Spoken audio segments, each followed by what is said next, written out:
আসসালামু আলাইকুম। আজকে আমি আপনাদের খুবই পাওয়ারফুল একটি লাইট বানিয়ে দেখাবো, যেটা একদম খুব সহজেই কিন্তু আপনার বাসা বাড়িতে ইজিলি বানাতে পারবেন। অ্যান্ড হচ্ছে এটা ইমার্জেন্সি লাইট হিসেবে কিন্তু আপনারা ইজিলি বাসা বাড়িতে বানিয়ে ইউজ করতে পারবেন। তাহলে চলুন কথা আমাদের আজকে ভিডিও শুরু করা যাক। লাইটটা বানানোর জন্য আমাদের এরকম কিছু কম্পোনেন্ট প্রয়োজন। ফার্স্টে আমাদের এরকম একটি ব্যাটারি প্রয়োজন। এই ব্যাটারি হচ্ছে 4 ভোল্টের একটি ব্যাটারি। তারপর আমাদের হচ্ছে দুটি হচ্ছে লাইট প্রয়োজন, এলইডি লাইট, যেগুলো খুবই হাই পাওয়ারফুল কিন্তু এলইডি লাইট।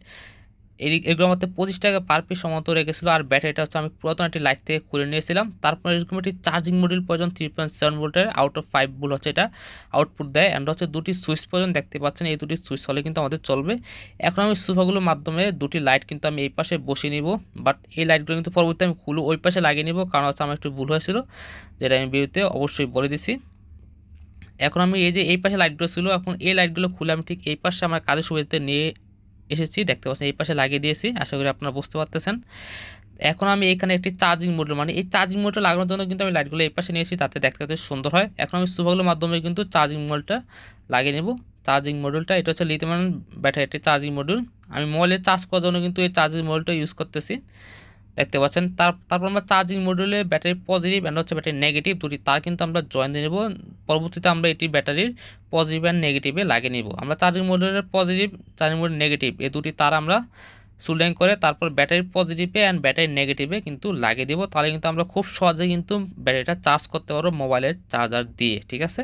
এখন হচ্ছে এটা এইটাকে ল চার্জ অ্যান্ড ফুল চার্জ হলে কিন্তু ইন্ডিকেটর দিব, ফুল চার্জ হলে কিন্তু সবুজ বাতি অ্যান্ড হচ্ছে ল চার্জ হলে কিন্তু লাল বাতি জ্বলবে, দেখতে পাচ্ছেন। আর আমার ব্যাটারিটা বর্তমানে সম্ভবত ফুল চার্জ আছে, দেখতেই পাচ্ছেন সবুজ বাতি জ্বলতেছে, তার মানে আমার ব্যাটারি বর্তমানে ফুল চার্জ, ঠিক আছে।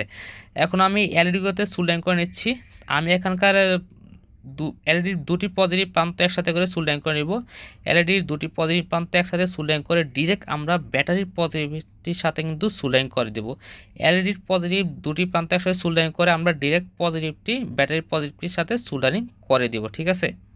দেখতে পাচ্ছেন সোল্ডারিং করা প্রায় কিন্তু শেষ। তারপর আমরা একটি সুইচ নিব, তারপর আমরা এলইডি নেগেটিভের সাথে সুইচটি জয়েন দিয়ে নেব। ফার্স্টে আমরা এলইডি নেগেটিভ পয়েন্টের সাথে সুইচটি জয়েন দিয়ে নেব, ঠিক এভাবে করে আমরা দুটি প্রান্তে দুটি সুইচ ইউজ করব, যাতে আমরা ডাবল ক্লিক করলে মানে একটা অফ করলে যাতে আলো যাতে বেশি না হয়ে যায়, এই জন্য আমি দুটি সুইচ ইউজ করতেছি। আপনার চাইলে একটি লাইট জ্বালাতে পারবেন, আবার দুটি লাইট একসাথেও জ্বালাতে পারবেন, এই জন্য আমি দুটি সুইচ ইউজ করতেছি। আমরা দুটি সুইচ এলইডি নেগেটিভ পয়েন্টে সোল্ডারিং করে দিলাম। তারপর একটি তারের মধ্যে সুইচের অপর মধ্যে থেকে আমরা ডিরেক্ট ব্যাটারির নেগেটিভ পয়েন্টের সাথে সোল্ডারিং করে দেবো, ঠিক এভাবে করে, দেখতে পাচ্ছেন ঠিক এভাবে করে। ফার্স্টে আমরা এলইডি নেগেটিভ প্রান্তে সুইচটি জয়েন দিলাম, তারপর সুইচের অপর প্রান্ত থেকে আমরা ডিরেক্ট ব্যাটারির নেগেটিভ প্রান্তের সাথে কিন্তু সোল্ডারিংটা করে দিব। আপনার চাইলে এখানে একটি 1 ওয়াটের রেজিস্টার ইউজ করতে পারেন, তাহলে কিন্তু মানে লাইটগুলো অনেক দিন টিকে থাকবে আর হচ্ছে গরম একটু কম হবে। বাট গরম হলেও কিন্তু সমস্যা নেই, লাইটটা কিন্তু নষ্ট হবে না, কারণ আমি এইভাবে অনেক দিন ইউজ করতেছি। আর রেজিস্টার ইউজ করলে লাইটগুলো একটু ভালো থাকেন, হয়তো আলো একটু কমে যায়, দেখতে পাচ্ছেন। এখন কিন্তু প্রচণ্ড আলো, এই আলোটা যদি রেজিস্টার লাগে তাহলে কিন্তু আলোটা একটু ড্রপ করবে, বাট লাইটগুলো অনেক অনেক দিন ভালো থাকবে। তো আমি সুইচের মাধ্যমে কিন্তু সুইচগুলোর মাধ্যমে কিন্তু সুইচটা আর একটু ভালোভাবে আটকে দিলাম। তারপর একটি চার্জের মাধ্যমে আমি চার্জ করে দেখতেছি যে এটা আসলে কিন্তু এখন চার্জ হয় কি না। আর যারা ফেসবুক পেজে দেখতেছেন তারা অবশ্যই ভিডিও একটি শেয়ার করে দেবেন অ্যান্ড পেজটাকে অবশ্যই ফলো করে দেবেন। অ্যান্ড যারা ইউটিউবে দেখতেছেন তারা অবশ্যই চ্যানেলটাকে সাবস্ক্রাইবের পাশে থাকবেন অ্যান্ড হচ্ছে কমেন্ট করে জানাবেন আপনার মতামত, এই ইমার্জেন্সি লাইটটি আপনাদের কাছে কেমন লেগেছে, অবশ্যই আপনারা কমেন্ট করে জানাবেন। আর লাইটটা যদি বেশি গরম হয়ে যায়, আপনারা যদি একটু ভয় পান যে লাইটটা নষ্ট হয়ে যেতে পারে, সেই জন্য আপনারা এরকম 1 ওয়াটের রেজিস্টার ইউজ করতে পারেন, তাহলে কিন্তু লাইটগুলো কিন্তু অতি সহজে কিন্তু নষ্ট হবে না, লাইটগুলো কিন্তু অনেক দিন টিকে থাকবে। বাট আমি তেমন না লাগানো ছাড়াই কিন্তু আমি অনেক দিন ইউজ করতেছি, এমন ইউজ করে কিন্তু পারফরমেন্স কিন্তু ভালোই পাচ্ছি, বাট লাইটগুলো অনেক প্রচণ্ড কিন্তু হিট হয়ে যায়। এই কারণে কিন্তু যদি রেজিস্টার লাগাতে চান তাহলে কিন্তু লাইটগুলো এত হিট হবে না। এখন আপনাদের সুবিধার্থে দেখতে পাচ্ছেন লাইটটা কিন্তু প্রচণ্ড মাথা নষ্ট করা আলো, আপনার সামনাসামনি না দেখলে হয়তো এটা বুঝতে পারতেছেন না যে লাইটটা কত আলো।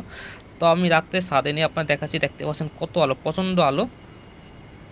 অ্যান্ড আপনার এটা ইমার্জেন্সি লাইট হিসাবে কিন্তু এই বাসা বাড়িতে ইজিলি কিন্তু বানিয়ে ইউজ করতে পারেন, খুবই সিম্পল অ্যান্ড ইজি ওয়েতে কিন্তু লাইটটা বানিয়ে আপনাদের দেখিয়েছি। আর যারা ফেসবুক পেজ থেকে দেখতেছেন তারা অবশ্যই ভিডিওটি শেয়ার করে দেবেন আর কমেন্ট করে জানাবেন আপনার মতামত, অ্যান্ড পেজটাকে অবশ্যই ফলো বাটনে ক্লিক করে দিবেন। আর যারা ইউটিউবতে দেখতেছেন তারা অবশ্যই চ্যানেলটাকে সাবস্ক্রাইব পাশে থাকবেন এরকম নিত্য নতুন অ্যান্ড ইন্টারেস্টিং ভিডিও পাওয়ার জন্য। আমি এটা কিন্তু একদম সোজা ওয়েতে কিন্তু বানিয়েছি, যারা ইলেকট্রিক কাজ না পারেন তারা কিন্তু ঘরে বসে আরামসে কিন্তু এই লাইটটা বানাতে পারবেন। তাহলে আজকের মতো এখানেই বিদায় নিচ্ছি, দেখা হবে পরবর্তী কোনো এক নতুন ভিডিওতে। সেই পর্যন্ত সবাই সুস্থ থাকবেন, ভালো থাকবেন, খোদা হাফেজ অ্যান্ড আসসালামু আলাইকুম।